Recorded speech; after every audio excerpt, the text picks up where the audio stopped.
Welcome back to the And Both podcast. Today's episode is one of those conversations that lives right at the intersection of things we all whisper about, but rarely feel equipped to say out loud: fertility, infertility, and what it actually looks like to take care of our reproductive health before we're in full crisis mode. I'm talking with Samantha Diamond, co-founder of Bird & Bee and mom of 3. Bird & Bee creates at-home fertility tests and clinically backed supplements for both partners, and they're on a mission to make fertility care more proactive, more accessible, and a lot less lonely. Samantha shares her own story of miscarriage and a longer path to her third child, and how that experience turned into building a company that now lives in people's bathrooms, fertility clinics, and even on the shelves at Ulta. We get into why fertility is absolutely not just her issue, how male factor infertility shows up in nearly half of cases, and why early testing, both for egg reserve and sperm, can change the emotional and financial arc of trying to conceive. We're also talking about the day-to-day reality of building a startup in this space while parenting 3 kids, traveling for work, and still showing up at hockey rinks and bedtime. If you're currently trying to conceive, think you may want kids someday, are supporting someone who's in the thick of it, or are just curious about your own body and health, I think this is a great conversation to tune into. And even though I have my own kids and have, had a run of experiences between me and friends that I've known with fertility and infertility, it's still a lot to learn and a lot to connect on. So I hope you enjoy this episode with Samantha. Welcome to And Both, a podcast about what it really looks like to put yourself on the list while raising kids and doing all the other things life asks of you. I'm your host, Ashley Blackington, and on this show, you'll hear conversations with moms who are figuring it out in their own ways, plus a few solo episodes from me from time to time. It's not about having all the answers. It's about sharing stories, learning from each other, and knowing we don't have to choose between either or when we're living in the middle of and both. Let's get into today's episode. Hello, and welcome to another episode of the And Both podcast. My guest today is Sam Diamond. Sam, welcome. Hi, thanks for having me. I am really excited to have you on because I think that what you are doing is something that before we hit record, you were saying you like that people are having conversations that aren't talked about but are always talked about. And I feel like the work that you're doing is like a bullseye in that moment. So before we jump into that, can you let everybody know what you'd like them to know about you? Yeah, I'm Sam. I'm one of the co-founders at Bird & Bee. I am a mom of 3. I blend a lot of those two things together on the daily. And what we do at Bird & Bee is we've created at-home tools and clinically backed supplements that have been created by the very best doctors in the industry to support both partners on every stage of their fertility and reproductive health journey. And we're on a really important mission to help people be proactive, to help get them the education that they need so that ultimately we can improve access to care for all. I love it. How long has the company been around? Oh, well, that's a loaded question because it's around in my mind. We're coming up on like the 10-year mark for when it launched in my mind. It launched as human beings at the very, very end of 2021. So we're just coming up on 4 years in the market. Wow. Yeah. And I feel like 2021, that was probably like, that feels like 100 years from now. 2020 and 2021 were a decade. Yeah. Those years were a full decade. We were a COVID startup. And I actually didn't meet one of my co-founders in person until been working together for maybe 8 months because it was the height of COVID and she was actually going through IVF. And so she was not allowed to be exposed to anything. Otherwise, they were going to cancel her cycle. So we were really, really like heart of COVID startup. I had all my kids at home from school. It was a circus. Yes, I can totally relate. I had a COVID startup as well. But I also feel like, I don't know, maybe if this is... Do you feel like because it is a product that gets mailed out to people, that was helpful in that time because people weren't going to the store? And well, yes, at the end of COVID, we were kind of trying to get it launched through COVID. We actually found one of the biggest challenges was that we were trying to make at-home tests. So pregnancy tests, ovulation tests. We had our patented product, our ovarian reserve screening test. We were trying to make these tests and they're made the same way that COVID tests are made. They're Oh, called God. lateral flow assays. So no manufacturer in the entire world wanted to make our product because they were all making COVID tests for the entire globe. So we actually delayed the launch of our tests just because we couldn't get them made in time and focused on the supplements. Actually, before all of that, middle of COVID, we were focusing on education and delivering education almost as a free product for our community, for our doctors. And then we moved into our physical product and started with the supplements. That's wild. Isn't that, it's like, it's so weird to think like there was a point in time when the entire world was moving in one direction. Yes, it was a time when hand sanitizer did really well, toilet paper, excellent. Making lateral flow assays, not the best. Yeah. 0 out of 10. Not recommend doing that during a global pandemic. We have every year we get a like an ornament for our Christmas tree, and that year I actually found an ornament that was a roll of toilet paper, and that is our like 2021 ornament. That's the representation of 2021. Yes. Like Yeah. this is the moment in so many levels. I mean, it's great because you can look back at the tree and be like, I remember that year. I remember the theme. Yes, exactly. Oh my gosh. So you are now like, this is established, up and running, doing all the things. How has it changed from startup, from launch to now? Oh my God. The number, like, I can't count. I probably should have written down all of these things for a book one day, or the movie version of this. There are so many things that have changed. The one thing that hasn't changed is our mission. And we've been so true and steadfast to the mission of helping people grow their families faster and improve access to care. And that has guided every single decision that has changed the company physically along the way. So I can't tell you the number of times we've changed our packaging. Every time we print a new set of packaging, I say to the team, like, that's it. I'm paying for the die cut. We're never doing this again. And ultimately something happens, or we change a little something, or we access something that we could use to make the product better, and we have to go and change it again. And I remember an early advisor in our company saying to me, like, once you print that marketing material, like, just say goodbye to it because you're never going to see it again. There's nothing permanent in this. And I didn't believe him. He was correct. It's almost every single time between the name changes of the product. And some of those were to help us clarify for our customers even further what the product does and what it's for. We started out with like the cutesiest names, and we kind of moved into more literal names with a little bit of a wink in them, just because we really want people to know what the product does and who it's for and make it really clear. That's been a bigger shift for us more recently because we've moved into retail. And so it's not like somebody's on the website shopping and getting all the information. They have to see the product in store and really understand immediately, what is this and what does it do and why is it better than anything beside it? Yeah. Where are you guys in retail now? We just launched in Ulta across the US. Wow. And that was our first big retailer. It was a dream. It was actually on the first page of our pitch deck 5.5 years ago, wanting to disrupt everyday retail with the education that we felt the everyday consumer needed from a wellness perspective. And it's funny because when Ulta came to us earlier this year to start the conversation, the first thing we asked them is, will you put the male product beside the female? Because for us, it's a no. Like, if you're not going to talk about fertility for the whole picture of fertility, then I don't think that this is the right partnership. And they were like, oh, let's do it. And so they put into a female-focused health and beauty store our male fertility product right next to the female. And for us, it was like an absolute no-brainer. Like, we get to access all of America in person with the opportunity to educate them about their reproductive health. I really love that.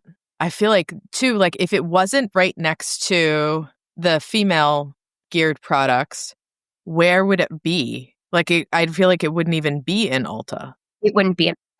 Yeah. So like where that's it, that's kind of a weird thing. I wouldn't have thought about. Like, I don't think there's men. I feel like this is why you have these like subscription boxes and things like that. Like all of like I live in the States, so we have like every commercial after 9 o'clock at night is like male pattern baldness, erectile dysfunction, like all of these things. And it's like, and you don't have to talk to anyone. You don't have to deal with it. You just have this box that shows up on your porch and you can like fix your own problem. And I'm like, how is that? We're just not talking about things. We just sort of have this like discrete package that shows up. That seems We're not terrible. thinking about things. This again, like from the very early days, our big mission was to make fertility health dinner table conversation. And I remember having this conversation again with like the very early investors and explaining to them 5 years ago now, you've seen the shift in mental health where Mm-hmm. we've gone from we don't talk about mental health, we ignore our mental health, to now living in a cultural framework where I am having a glass of wine with a friend and we're talking about our therapists, or I'm at a dinner party and we're like sharing our favorite podcast tips from this mental health expert on Mel Robbins or whatever. It is like normalized. Everybody's talking about the meds that they're on, the therapists that they're seeing, the things that they're doing from a lifestyle perspective to support their mental health. Like it is normalized. It's really, really normalized. Mm-hmm.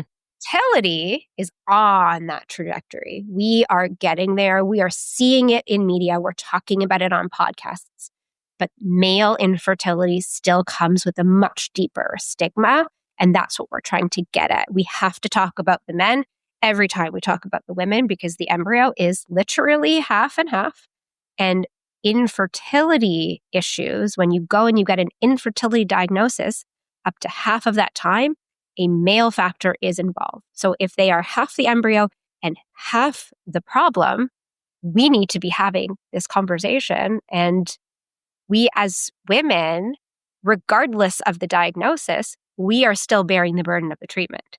So if they Yeah. are diagnosed with male factor infertility and they are recommended IVF from their practitioner, we get the injections, we do the hormones, we do surgeries for retrieval and transfer.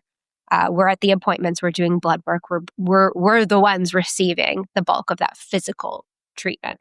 So we really need to be having this conversation with men so that they can do all the things they need to do in advance to hopefully help prevent us from getting to the point where you need IVF. Yeah. Yeah, I think that it's such an important point. I feel like when we talk about infertility, the dinner conversation or the meeting with friends conversation is still an after the fact conversation. Like we talk about a lot of times infertility is spoken about as in something that I have dealt with, something that I have moved past and now.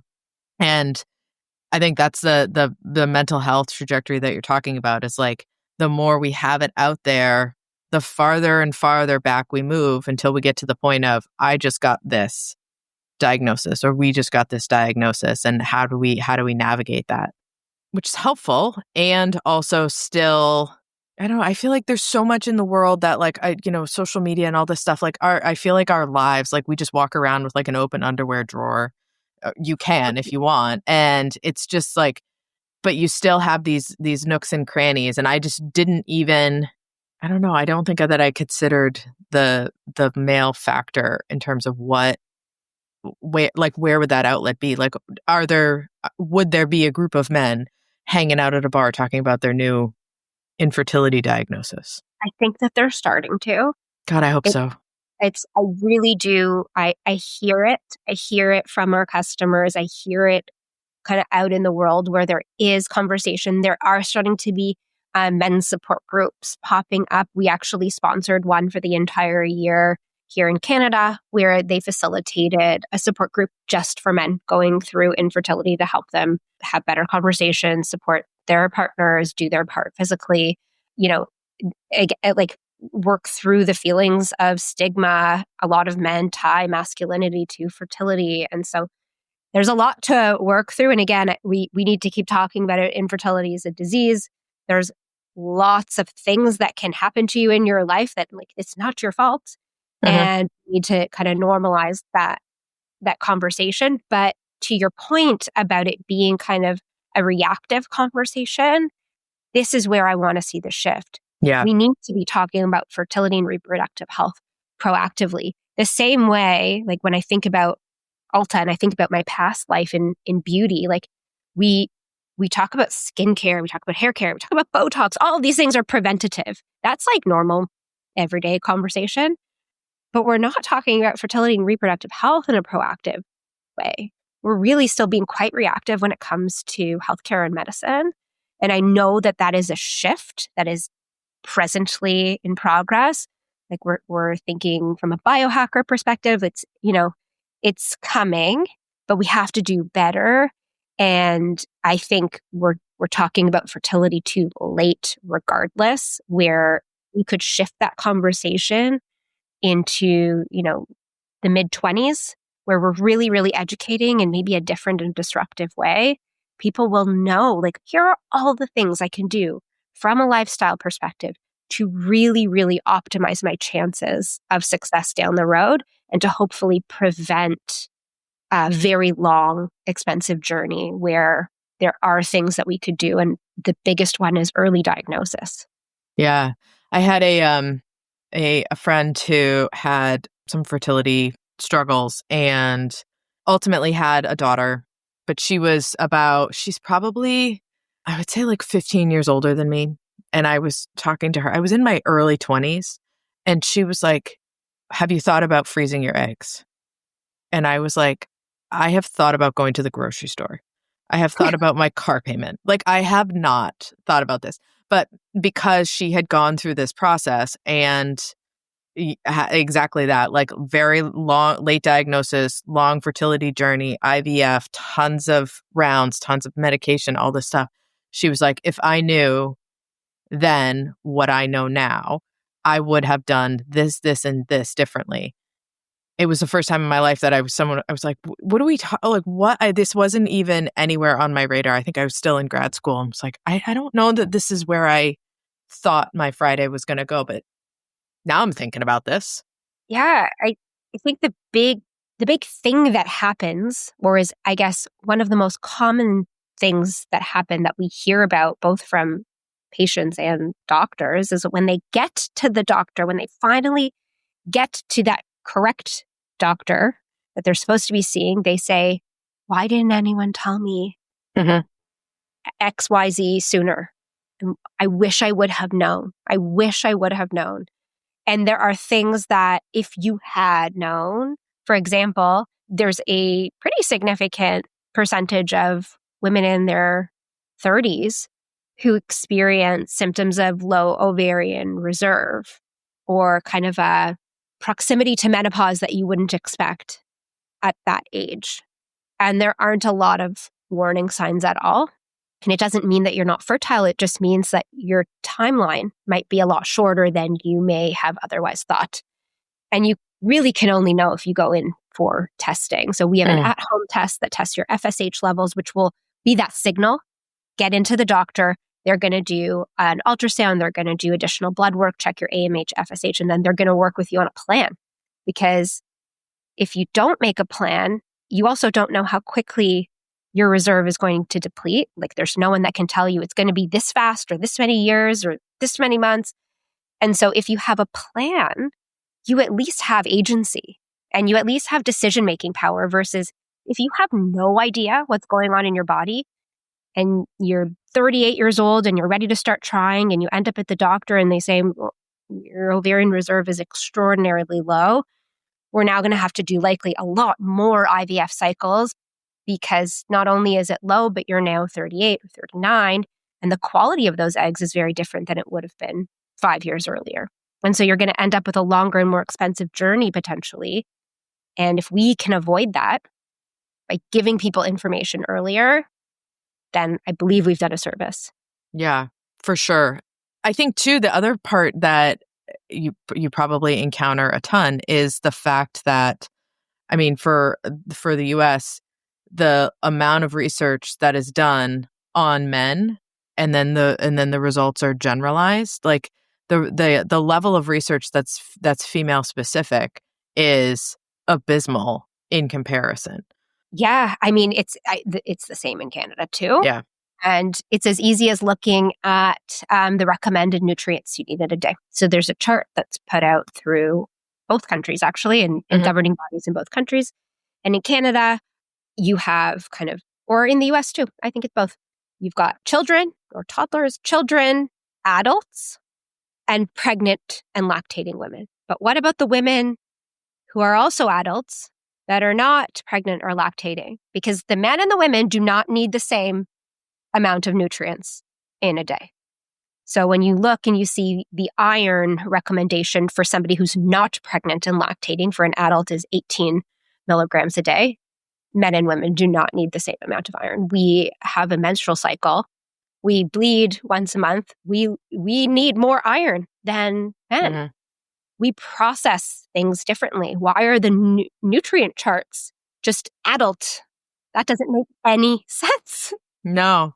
And it's that is one of those things. It's like, it's kind of this like good enough mentality around research that has been forever, right? It's like, well, I mean, an adult is an adult, and you have bigger adults and smaller adults and older, maybe even older adults, but we're just sort of like, it's all a ratio, right? But that's not true at all.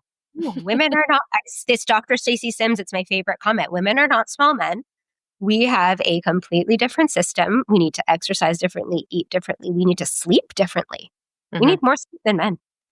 We do things differently than men. We are wired differently than men. We need to be treated differently medically from men. But to take on, as a consumer, to try to take on that amount of research by yourself, I mean, we're also not trained to do that at all. Yeah.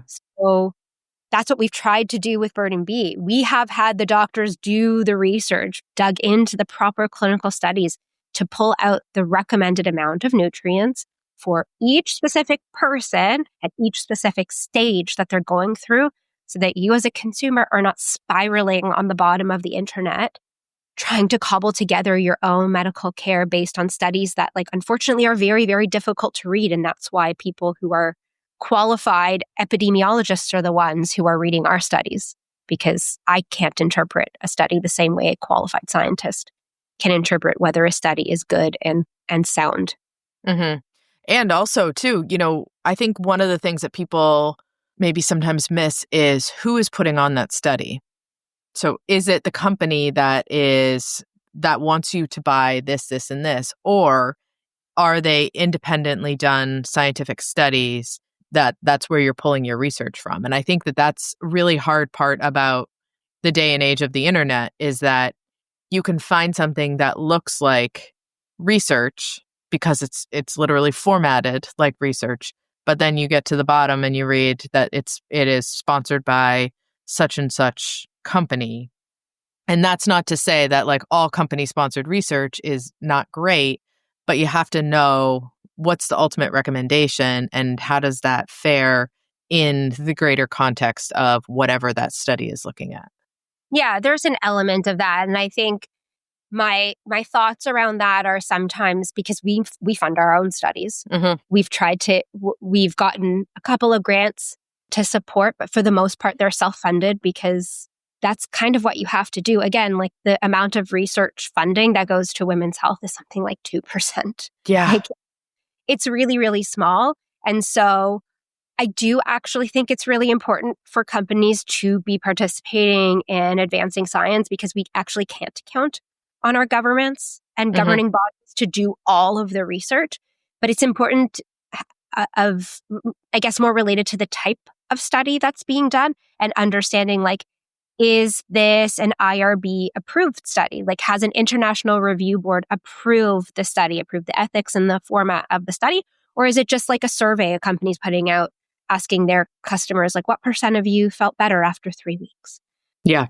That's not great science, as opposed to literally doing the rigorous testing. And there's, levels of studies where you can do clinical trials, you can do randomized control trials, double-blind randomized control trials, but really looking at how the study is done and what exactly the study is measuring and who approved the study and perhaps where it's published as well. Mm-hmm. Yeah, that's true. I think it's definitely, there has to be an influx of information, and how you get the information into the system and companies that can build on top of each other, so long as, like you said, it is rigorous, it's scientific, it is ethically sound in terms of like, if the recommendations are like, if you're doing a study where you want to find out a certain protein or whatever it is, and you find that the one that's in there is not the one that's actually optimal, you're not saying like, oh, well, good enough, right? It's like you're putting out research that helps to improve the product. And that's the direction that's helpful. Yeah. Hey, it's Ashley. When I started my business, my first business, it felt like I had two options: figure it out on my own or pay a high ticket price for a coach, and there was nothing in between. I was a beginner trying to make smart decisions without burning myself out or my savings, so I built what I wish had existed. This course is 6 clear, practical modules that take you from first decisions to launch and beyond. No fluff, just guidance, structure, and support. And no how bad do you want it, or we all have the same 24 hours in the day guilt trips. I created it to help women build lives and businesses on their own terms, not just to sell a course. Listeners can take 20% off with the code NURTURED20. For more information, go to andbothpodcast.com.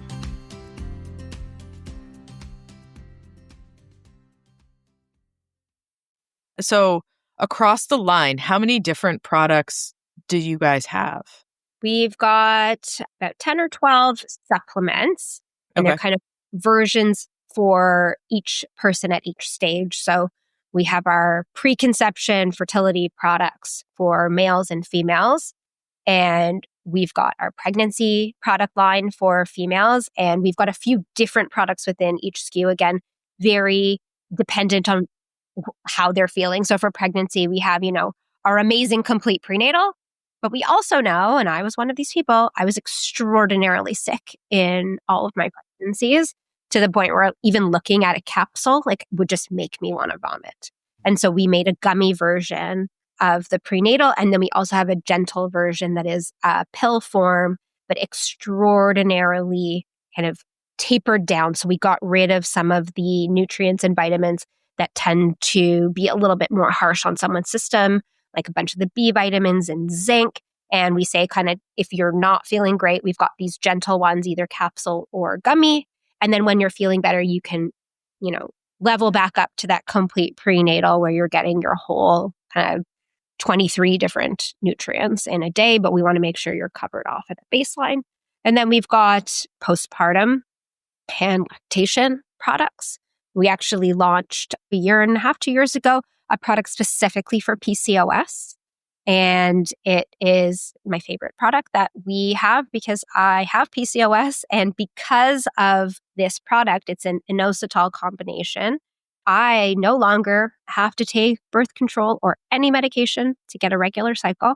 So it has been game changing for me. It's game changing for our customers. It's dosed at a clinical level.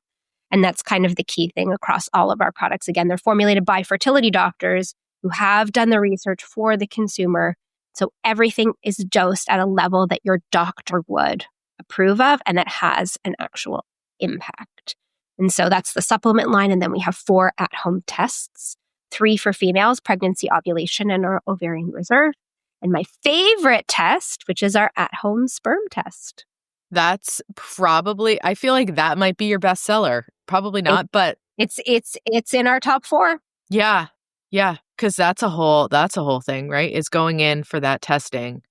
It is. And you know what? People put it off for many reasons. One being just straight up access. Like the closest lab isn't very close. And so you're driving however many hours to go and give a semen sample in a very uncomfortable situation, whether it's in the clinic or in your car and then rushing it into the clinic or however you would do it. It's not super comfortable. So people put it off. They put it off for other reasons, psychological or otherwise. And because they put it off, again, we're looking at potentially a longer journey because a couple could be trying at home for 2-3 years, eventually land at the IVF clinic and find out, you have severe male factor. And that could have been picked up with an at-home test 3 years earlier, and they would not have delayed. You need to go right away to the doctor if you're discovering you have severe male factor using an at-home test. And so this is something somebody can do at home. It takes literally 15 minutes. It is pleasurable. Unlike all the tests for females, this is this is very easy to do. You get to do it at home. You literally get your results to your phone right away with a video of your moving sperm. It's very fun. It's a very fun thing to watch. That is amazing. Yeah. You can show it to your friends. You can keep it private. You can send it to your doctor. You can put it on your TikTok. Do whatever you want with it. But you'll know right away if you have a problem. And then there's also things you can do about it right away. So you can immediately start taking the male fertility supplements. Ours actually did prove through 2 different studies so far that in as little as 30 days, you can start seeing improvements to your motility. So wow, you can make an impact really quickly for men. Of course, it's easier for them to make an impact than it is for females, but they can make an impact really quickly with lifestyle edits. No smoking, no alcohol, stay out of the hot tub, make sure you're eating whole foods, make sure you're moving every day, and your vitamins, and you should see an impact within, 30, 60, 90 days. Wow. I mean, I just think on the psychological front, if you're not going through that 2-3 year period of this isn't working, yet another negative test over and over again, like how much the psychological value of that, just being able to find out as quickly as possible. Yeah. And, avoiding that potentially unnecessary strain on your relationship. Starting off the pregnancy from such a point of, just emotional depletion.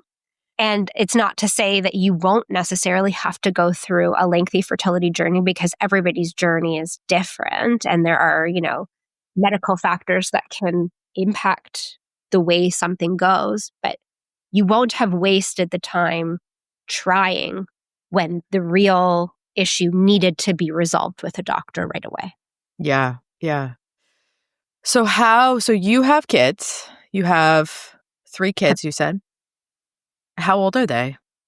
They are 12, almost 10 and almost 7. You have 4. I have 4. I have 12, 10, 7, and 5. Okay, so we're in the same golden years. We're in the golden years right now. I mean, it's like there's easy parts and hard parts of every stage, but right now we're in that, like, everyone's very mobile. Everyone wants to stay together. Everyone is like, they go around and cheer each other on at their things. And so, like, that's a really sweet stage.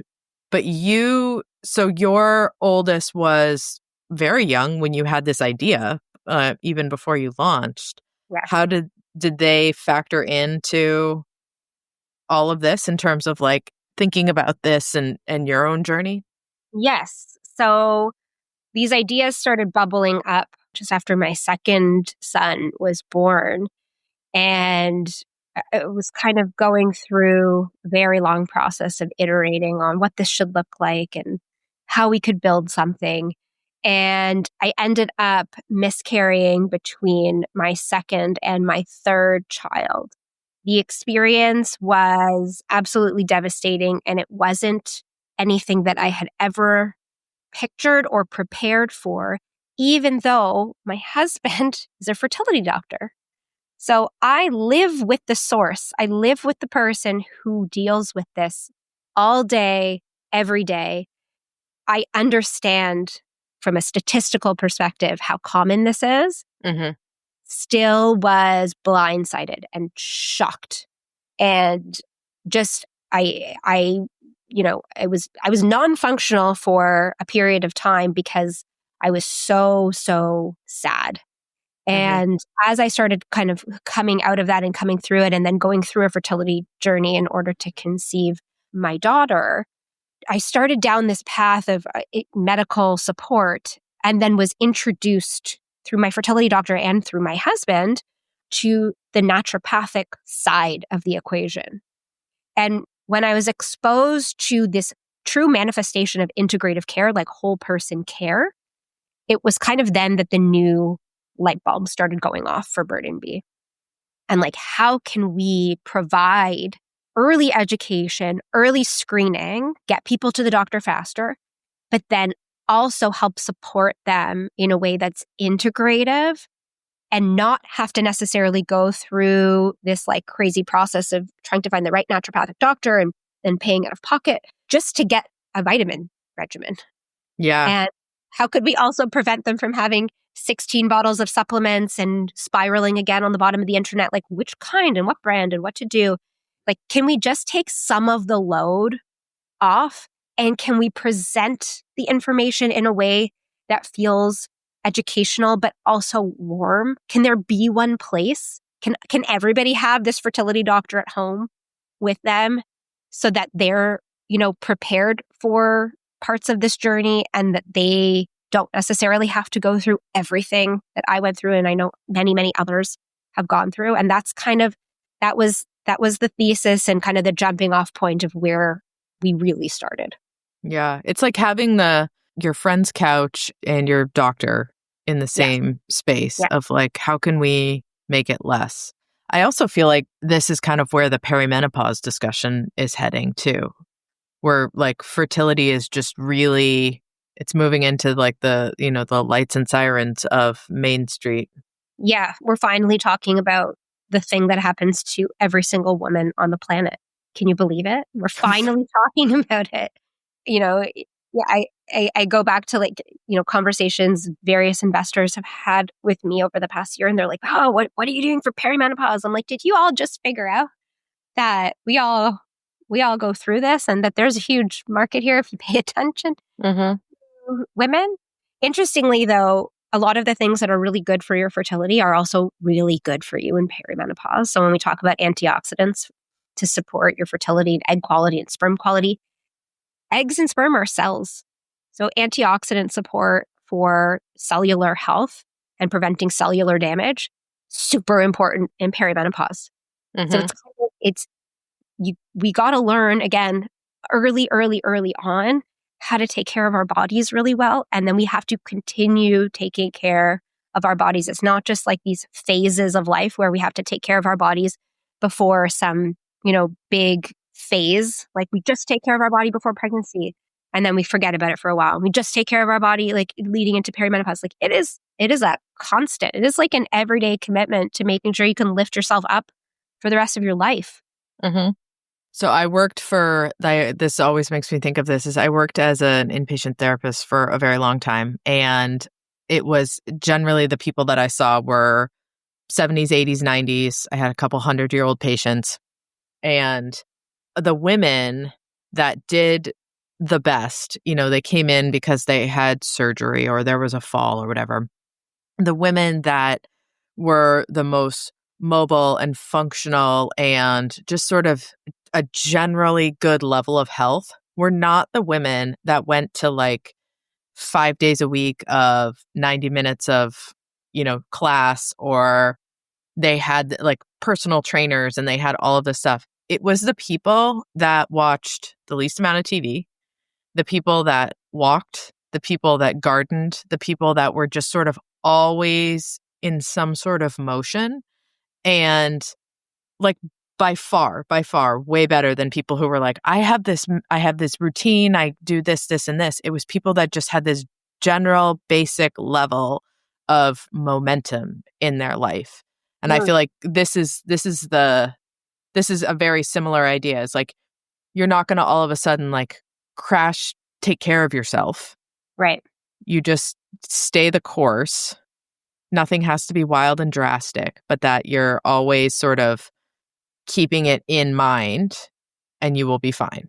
That sounds very much like the blue zone theories, where the people who lived the longest and healthiest in the blue zones were the ones who were constantly moving, walking, as you said, gardening, building, doing things physically as part of their everyday routine.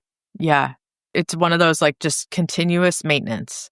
I Yeah. mean, and that's the same thing that works everywhere else, right? It's like your house, your car, your career, your relationships. It's just, it doesn't all have to be these massive swings of input of energy or whatever. It just has to be just staying constant. Yeah. I love that. And sometimes good enough is good enough instead of doing 100% today, Yeah. 30% tomorrow. Like, just can we give it 80% on a Hmm. consistent? Yeah.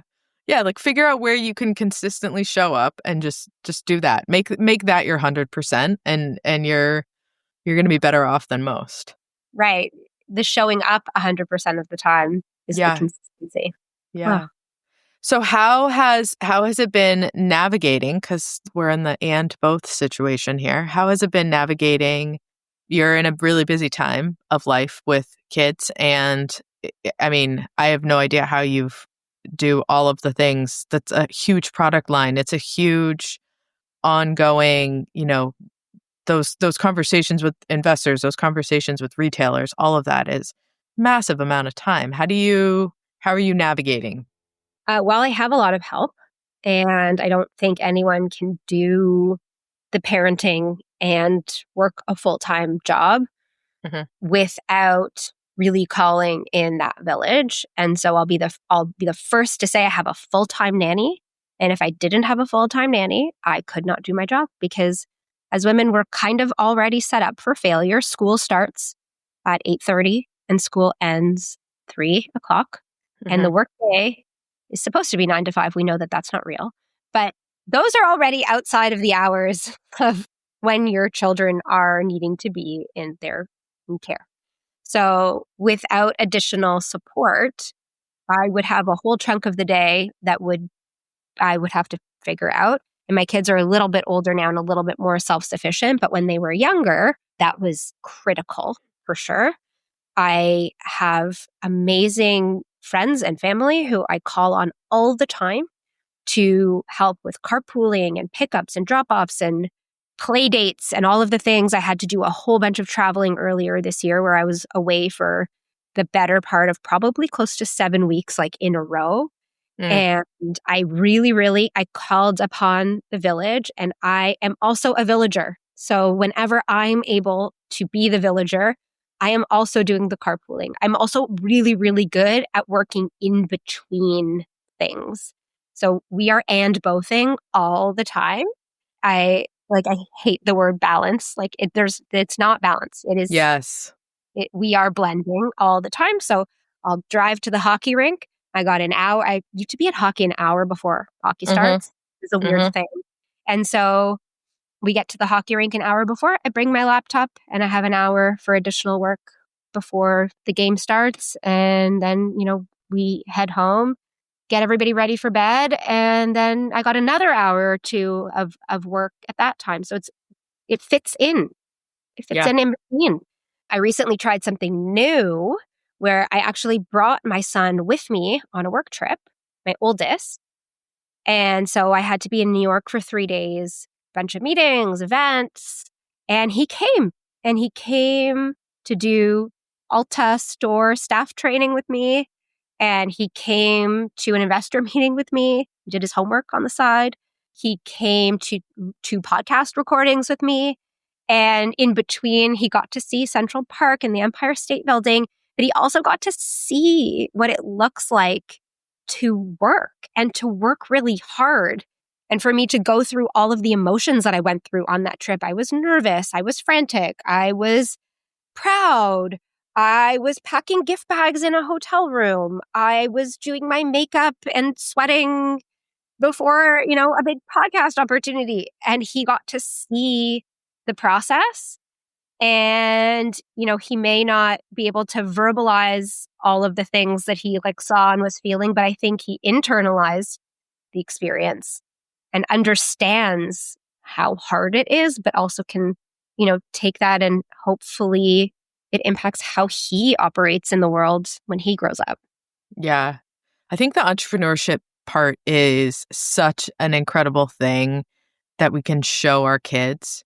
I don't think that that's the not necessarily like the gold standard, but I think it's a really incredible opportunity to show your kids what it means to have an idea and to figure out a plan, whatever that may be, and to pivot and all of that stuff. Because I think that, when we talk to our kids about encountering struggle and encountering obstacles and things like that, and we can say like, I believe in you and I know that you can do this and you can figure it out. But when our kids see us do that, I think it's always a really, really one of the best parts of entrepreneurship, especially when you have kids, is to show them it makes you more human as a parent. And it also is this idea of like, well, this didn't exist, right? Like these products didn't exist before you.